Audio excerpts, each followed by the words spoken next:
You think cognitive decline starts with forgetting a name. It doesn't. Long before your memory fades, your brain begins losing control of your hands. If you're dropping coffee cups or suddenly struggling to button your shirt, your motor cortex is misfiring. There's a 10-second neurological tap test you can do right now to check the wiring between your brain and your fingers. Hold your hand up and let's test it. Hold your dominant hand up, in front of you. Spread your fingers wide.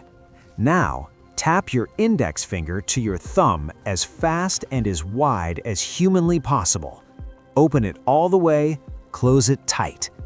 Go. Keep tapping. Do not slow down. 3, 2, 1. If your tapping lost its rhythm, slowed down significantly, or your fingers started sticking together, the signal from your brain to your hand is degrading. But here is the fix. You can force your nervous system to adapt.